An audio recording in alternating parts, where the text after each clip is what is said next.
Hello everyone, welcome back in our YouTube channel IQ study. Friends, आज के इस video में हम लेकर आए हैं साइंस के टॉप 45 क्वेश्चन जो आपके एग्जाम में बार बार रिपीट होते रहते हैं। अगर आप किसी भी एग्जाम की तैयारी कर रहे हो तो वीडियो को लास्ट तक जरूर देखिएगा।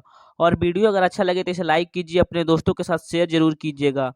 और अगर आप चैनल पर नए हैं तो आपसे प्यारा सा रिक्वेस्ट है कि चैनल को सब्सक्राइब करके बेल आइकन को ऑन रखें, जिससे आगे आने वाला वीडियो का नोटिफिकेशन आपको मिलता रहे।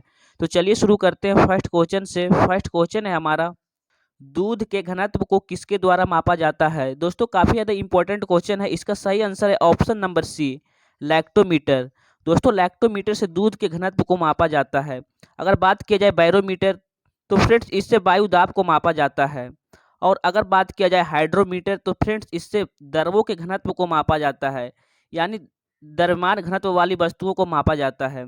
और अगर आपसे बात किया जाए हाइग्रोमीटर, तो दोस्तों इससे आर्द्रता को मापा जाता है। तो आप लोग इस पॉइंट को ध्यान में रखिएगा। अगला प्रश्न है, जब पानी जम जाता है तो उसका घनत्व। फ्रेंड्स, इसका राइट आंसर हो जाएगा ऑप्शन नंबर बी, घट जाता है। दोस्तों, जब पानी होता है तो उसका अणु दूर दूर में होता है, और जब यह बर्फ बन जाता है तो इनका अणु पास पास में हो जाता है, तो इसका घनत्व घट जाता है। तो आप लोग इसे ध्यान में रखिएगा। अगला प्रश्न है, निम्नलिखित में से कौन मिश्रित ग्रंथि है। दोस्तों, काफ़ी ज़्यादा इंपॉर्टेंट क्वेश्चन है, काफ़ी बार एग्जाम में पूछा भी गया है। तो इसका राइट आंसर है ऑप्शन नंबर डी, अग्नाशय ग्रंथि। और अगर आपसे बात किया जाए पीयूष ग्रंथि, तो दोस्तों इसे मास्टर ग्रंथि भी कहते हैं। और दोस्तों, यह रक्त प्रवाह में हार्मोन का स्रावन करता है। तो आप लोग इसे ध्यान में रखिएगा। एड्रीनल ग्रंथि, दोस्तों इसको हम आपातकालीन ग्रंथि भी कहते हैं। इसे लड़ो या भागो ग्रंथि के नाम से भी जानते हैं। अगला है थायराइड ग्रंथि। तो दोस्तों, यह शरीर के तापमान को नियंत्रण करता है तथा हार्मोन के उत्पादन करता है। तो आप लोग इसे ध्यान में रखिएगा। अगला प्रश्न है, कार्ल लैंड स्टीनर ने किसकी खोज की थी। काफ़ी ज़्यादा इंपॉर्टेंट क्वेश्चन है। इसका सही आंसर है ऑप्शन नंबर सी, रक्त समूह। दोस्तों, रक्त समूह का खोज कार्ल लैंड स्टीनर ने किया था।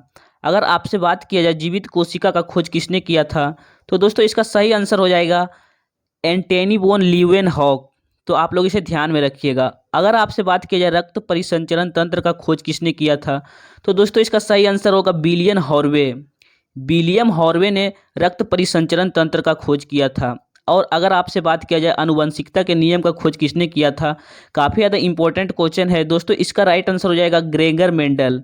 ग्रेगर मेंडल ने आनुवंशिकता के नियम को प्रतिपादन किया था। तो आप लोग इसे ध्यान में रखिएगा।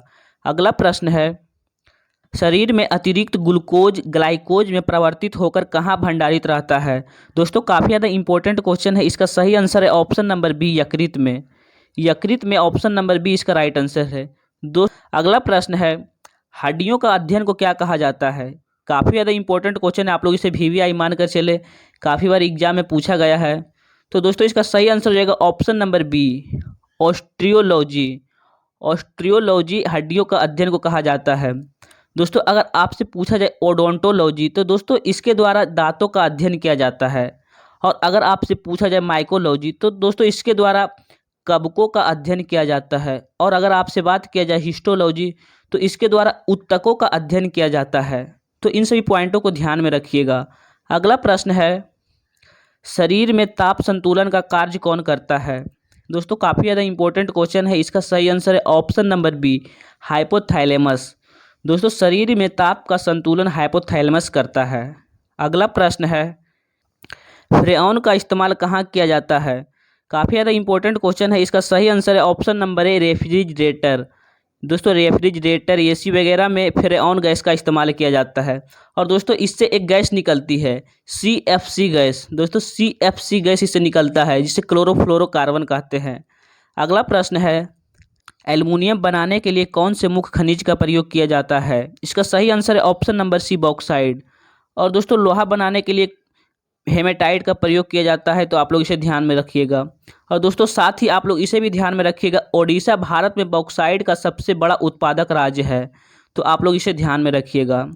अगला प्रश्न है, स्टेनलेस स्टील मिश्र धातु है। काफ़ी ज़्यादा इंपॉर्टेंट क्वेश्चन है। दोस्तों, इसका सही आंसर है ऑप्शन नंबर सी, लोहा, क्रोमियम, मैग्नीज और कार्बन।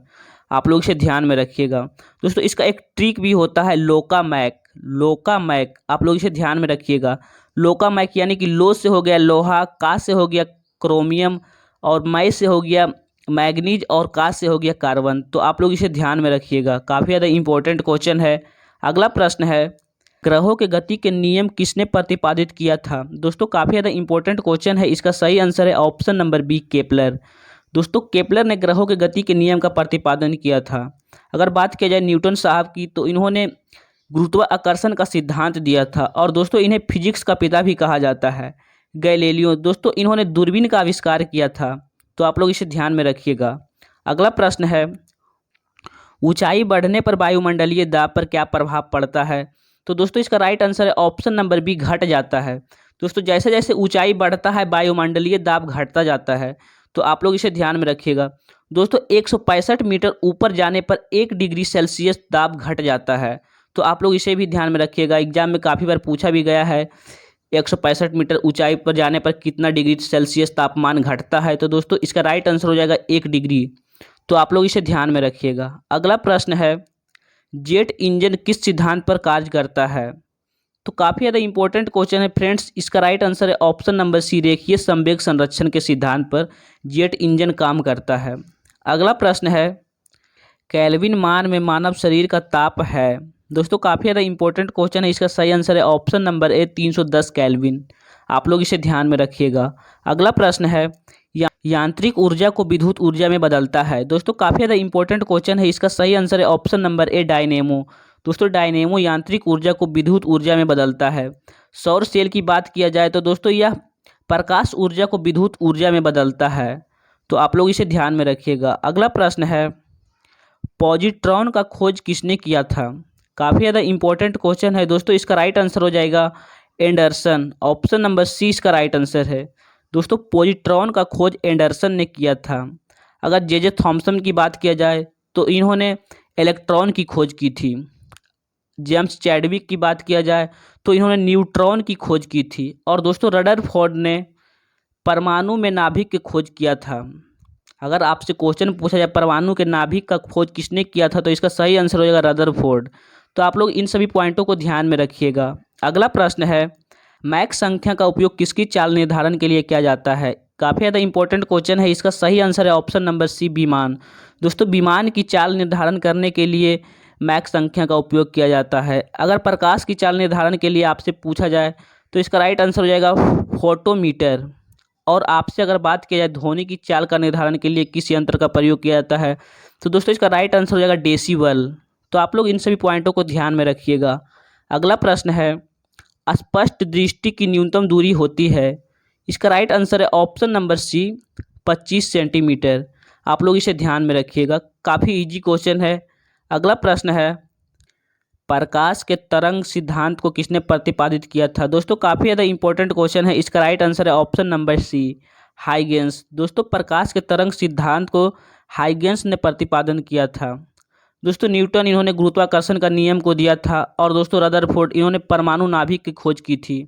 तो आप लोग इसे ध्यान में रखिएगा। अगला प्रश्न है, धूप के चश्मे का पावर होता है। तो दोस्तों इसका राइट आंसर हो जाएगा ऑप्शन नंबर ए, 0 डायोप्टर। दोस्तों धूप के चश्मे का पावर 0 डायोप्टर होता है। अगला प्रश्न है, ध्वनि का वेग सबसे अधिक होता है। तो इसका राइट आंसर है ऑप्शन नंबर ए, ठोस में। दोस्तों ध्वनि का वेग सबसे अधिक ठोस में होता है। अगला प्रश्न है, लॉगरिथम का आविष्कार किसने किया था? लॉगरिथम का आविष्कार किसने किया था? काफ़ी ज़्यादा इंपॉर्टेंट क्वेश्चन है दोस्तों, इसका राइट आंसर है option number C, John Napier. John Napier right answer है इसका। अगला प्रश्न है, क्वांटम सिद्धांत का प्रतिपादक है। काफ़ी ज़्यादा इंपॉर्टेंट क्वेश्चन है, इसका राइट आंसर है option number c, Max Planck. दोस्तों मैक्स प्लांक ने क्वांटम सिद्धांत का प्रतिपादन किया था। अगर आपसे बात की जाए एडिसन की, तो दोस्तों इन्होंने बिजली के बल्ब का आविष्कार किया था। न्यूटन इन्होंने गुरुत्वाकर्षण के नियम को प्रतिपादित किया था, और इसे फिजिक्स का पिता भी कहा जाता है। अगला प्रश्न है, आनुवंशिकता के जनक कौन है? काफ़ी ज़्यादा इंपॉर्टेंट क्वेश्चन है दोस्तों, इसका राइट आंसर है option number A, Gregor Mendel. दोस्तों आनुवंशिकता के जनक ग्रेगर मेंडल को कहा जाता है। रॉबर्ट हुक इन्होंने कोशिका का खोज किया था। अगर डार्विन की बात किया जाए तो इन्होंने कर्म विकास के सिद्धांत का प्रतिपादन किया था। तो आप लोग इसे ध्यान में रखिएगा। अगला प्रश्न है, डीएनए के डबल हेलिक्स मॉडल किसने दिया? तो दोस्तों इसका राइट आंसर है ऑप्शन नंबर सी, वाटसन एवं क्रिक। दोस्तों काफ़ी बार एग्जाम में यह क्वेश्चन पूछा गया है, तो आप लोग इसे ध्यान में रखिएगा। डीएनए के डबल हेलिक्स मॉडल को वाटसन एवं क्रिक ने प्रतिपादित किया था? अगला प्रश्न है, विषाणु की खोज किसने किया था? विषाणु की खोज किसने किया था? तो दोस्तों इसका राइट आंसर है option number B, Ivanovsky. Ivanovsky option number B इसका राइट आंसर है, तो आप लोग इसे ध्यान में रखिएगा। विलियम हार्वे, दोस्तों इन्होंने रक्त परिसंचरण तंत्र का खोज किया था, तो आप लोग इसे ध्यान में रखिएगा। अगला प्रश्न है, एटीपी का निर्माण होता है? तो दोस्तों इसका राइट आंसर है माइटोकॉन्ड्रिया में, आप लोग इसे ध्यान में रखिएगा। एटीपी का निर्माण माइटोकॉन्ड्रिया में होता है, ऑप्शन नंबर सी इसका राइट आंसर है। दोस्तों राइबोसोम, इसमें प्रोटीन का संश्लेषण होता है। अगर आपसे क्वेश्चन किया जाए प्रोटीन का संश्लेषण कहाँ होता है, तो इसका सही आंसर हो जाएगा राइबोसोम में। अगला प्रश्न है, लीची का खाया जाने वाला भाग है? तो दोस्तों काफ़ी ज़्यादा इंपॉर्टेंट क्वेश्चन है, इसका राइट आंसर है ऑप्शन नंबर ए, एरिल। दोस्तों लीची का खाया जाने वाला भाग एरिल है। अगला प्रश्न है, लिम्फोसाइट्स रक्षा करती है? लिम्फोसाइट्स रक्षा करती है, तो दोस्तों इसका राइट आंसर है ऑप्शन नंबर सी, रोगाणुओं से। आप लोग इसे ध्यान में रखिएगा। अगला प्रश्न है, रक्त का कब्रगाह किसे कहा जाता है? काफ़ी ज़्यादा इंपॉर्टेंट क्वेश्चन है, काफ़ी बार एग्जाम में पूछा भी गया है। तो दोस्तों इसका सही आंसर है ऑप्शन नंबर ए, प्लीहा स्प्लीन। आप लोग इसे ध्यान में रखिएगा। दोस्तों इसे आरबीसी का कब्रगाह भी कहा जाता है, आप लोग इसे ध्यान में रखिएगा। अगर आपसे क्वेश्चन पूछा जाए आरबीसी का कब्रिस्तान किसे कहा जाता है, तो इसका राइट आंसर हो जाएगा प्लीहा स्प्लीन। अगला प्रश्न है, सबसे ज़्यादा दिन तक जीवित रहने वाला पक्षी कौन सा है?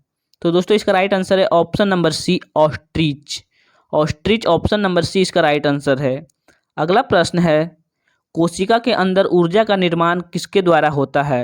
तो दोस्तों इसका राइट आंसर है ऑप्शन नंबर सी, माइटोकॉन्ड्रिया। दोस्तों कोशिका के अंदर ऊर्जा का निर्माण माइटोकॉन्ड्रिया के द्वारा होता है। अगला प्रश्न है, कुत्ते के काटने पर वायरस के द्वारा जो रोग उत्पन्न होता है वह कहलाता है? इसका राइट आंसर है ऑप्शन नंबर बी, हाइड्रोफोबिया। दोस्तों इस रोग में लोगों को पानी से डर लगता है, तो आप लोग इसे ध्यान में रखिएगा।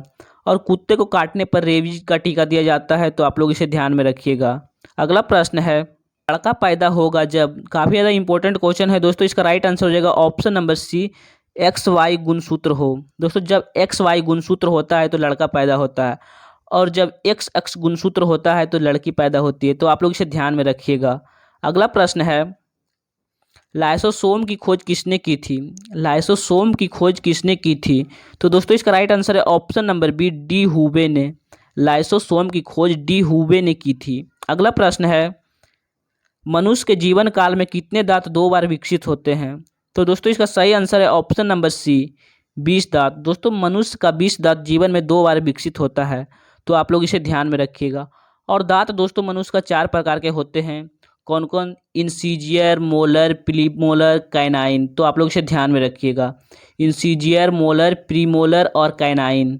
अगला प्रश्न है, दाढ़ी मूंछ का निकलना किस हार्मोन से संबंधित है? तो दोस्तों इसका राइट आंसर है ऑप्शन नंबर बी, टेस्टोस्टेरोन्स। दोस्तों टेस्टोस्टेरोन्स के कारण दाढ़ी मूंछ निकलता है, तो आप लोग इसे ध्यान में रखिएगा। अगला प्रश्न है, किलोवाट घंटा किसकी इकाई है? किलोवाट घंटा किसकी इकाई है? काफ़ी ज़्यादा इंपॉर्टेंट क्वेश्चन है, इसका राइट आंसर है ऑप्शन नंबर ए, ऊर्जा का। दोस्तों ऊर्जा का इकाई किलोवाट घंटा है। अगर आपसे पूछा जाए शक्ति का इकाई, तो दोस्तों शक्ति का इकाई वाट या जूल प्रति सेकेंड होता है, वाट या जूल प्रति सेकेंड। आप लोग इसे ध्यान में रखिएगा। अगर आपसे बात किया जाए दाब की इकाई, तो दोस्तों दाब की इकाई होती है पास्कल या न्यूटन प्रति वर्ग मीटर। पास्कल या न्यूटन प्रति वर्ग मीटर, आप लोग इसे ध्यान में रखिएगा। और दोस्तों अगर आपसे बात की जाए विद्युत शक्ति, विद्युत शक्ति का इकाई क्या होता है? तो दोस्तों शक्ति या विद्युत शक्ति एक ही होता है, आपको कंफ्यूज करने के लिए सिर्फ विद्युत लगा देता है। दोनों का एसआई मात्रक वाट या जूल प्रति सेकेंड होता है, तो आप लोग इसे ध्यान में रखिएगा। अगला प्रश्न है, निम्न में से किसकी तरंग लंबाई सबसे अधिक होती है? तो दोस्तों इसका राइट आंसर है ऑप्शन नंबर डी, रेडियो तरंग की। दोस्तों हमने यहाँ क्रमबद्ध सबके बारे में बता दिया है, तो आप लोग इसे एक बार देख लीजिएगा। अगर आपसे पूछा जाए सबसे कम किसकी होती है, तो इसका सही आंसर है गामा किरणें। तो आप लोग इसे ध्यान में रखिएगा।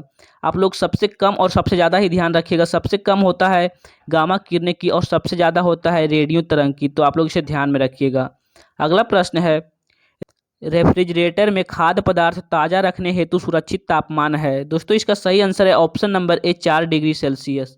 अगर आपसे फ़ारेनहाइट में पूछा जाए तो इसका सही आंसर हो जाएगा 40 डिग्री फ़ारेनहाइट। तो आप लोग इसे ध्यान में रखिएगा दोस्तों, 40 डिग्री फ़ारेनहाइट पर खाद्य पदार्थ ताज़ा एवं सुरक्षित रहता है। तो आप लोग इस पॉइंट को ध्यान में रखिएगा। अगला प्रश्न है, मनुष्य के आँख में किसी वस्तु का प्रतिबिंब जिस भाग पर बनता है वह है। तो दोस्तों इसका राइट आंसर है ऑप्शन नंबर डी, दृष्टिपटल। दोस्तों मनुष्य की आँख में किसी भी वस्तु का प्रतिबिंब दृष्टिपटल, जिसे रेटिना भी कहते हैं, पर बनता है। तो आप लोग इसे ध्यान में रखिएगा। और दोस्तों वह प्रतिबिंब छोटा, वास्तविक और उल्टा बनता है। तो आप लोग इसे ध्यान में रखिएगा, छोटा, वास्तविक और उल्टा। अगला प्रश्न है, दृष्टिपटल रेटिना पर जो चित्र बनता है। दोस्तों इसका राइट आंसर हो जाएगा ऑप्शन नंबर सी, वस्तु से छोटा और उल्टा। यहाँ दिया गया है बराबर, तो बराबर बनता ही नहीं है। सीधा यहाँ दिया गया है तो सीधा तो बनता ही नहीं है। यहाँ बराबर और सीधा है तो ये भी गलत हो जाएगा। तो इसका राइट आंसर है ऑप्शन नंबर सी, वस्तु से छोटा और उल्टा। अगला प्रश्न है, पूर्ण आंतरिक परावर्तन होता है जब प्रकाश। इसका सही आंसर हो जाएगा ऑप्शन नंबर ए, हीरे से कांच में जाती है। दोस्तों पूर्ण आंतरिक परावर्तन होता है जब प्रकाश सघन माध्यम से विरल माध्यम में जाती है। दोस्तों जब प्रकाश सघन माध्यम से विरल माध्यम में जाता है तो पूर्ण आंतरिक परावर्तन होता है। तो आप लोग इसे ध्यान में रखिएगा। यहाँ देखिए ये विरल माध्यम से सघन माध्यम में जा रहा है तो ये तो गलत हो जाएगा। ये दोनों विरल माध्यम ही है और ये दोनों विरल से सघन में जा रहा है, तो सब गलत हो जाएगा। इसका राइट आंसर हो जाएगा ऑप्शन नंबर ए, हीरे से कांच में। दोस्तों हीरा एक सघन माध्यम है और इसके अपेक्षा में कांच थोड़ा तो विरल है। तो आप लोग इसका right answer option number A होगा। तो आप लोग इसे ध्यान में रखिएगा। अगला प्रश्न है, यदि पृथ्वी का घूर्णन गति बढ़ जाए तो शरीर का वजन। इसका राइट आंसर हो जाएगा ऑप्शन नंबर ए, घट जाएगा। दोस्तों शरीर क्या, पृथ्वी पर जितने भी वस्तुएं हैं, अगर पृथ्वी का घूर्णन गति बढ़ जाए तो सबका वजन घट जाएगा। तो आप लोग इसे ध्यान में रखिएगा। अगला प्रश्न है, निम्न में कौन सुमेलित कर्म में है। निम्न में कौन सुमेलित कर्म में है। तो दोस्तों इसको मिलान करते हैं हम। इसे देखिए, रेडियम। दोस्तों रेडियम का खोज मैडम क्यूरी ने की थी। पेंसिलिन, दोस्तों पेंसिलिन का खोज अलेक्जेंडर फ्लेमिंग ने किया था। और एक्सरे की खोज W.K. रॉन्टजन ने किया था। और दोस्तों चेचक का खोज एडवर्ड जेनर ने किया था। तो इसका राइट आंसर हो जाएगा ऑप्शन नंबर ए।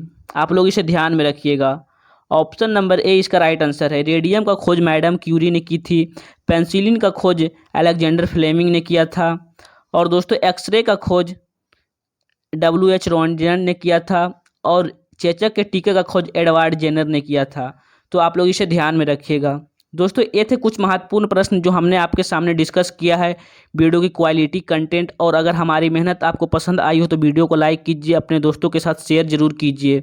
और हाँ, अगर आप चैनल पर नए हैं तो आपसे प्यारा सा रिक्वेस्ट है कि चैनल को सब्सक्राइब करके बेल आइकन को ऑन रखें, जिससे इस प्रकार की वीडियो का नोटिफिकेशन आपको मिलता रहे। और अगर आप इन सभी प्रश्नों का PDF चाहते हैं तो नीचे डिस्क्रिप्शन बॉक्स में हमारा टेलीग्राम चैनल का लिंक है, आप वहां हमसे जुड़ सकते हैं। वहां सभी क्लास का PDF प्रोवाइड कर दिया जाता है। और दोस्तों आप लोग कमेंट करके फीडबैक जरूर दीजिएगा, आपको हमारी वीडियो कैसी लगती है। तो चलिए मिलते हैं नेक्स्ट वीडियो में, तब तक के लिए जय हिंद।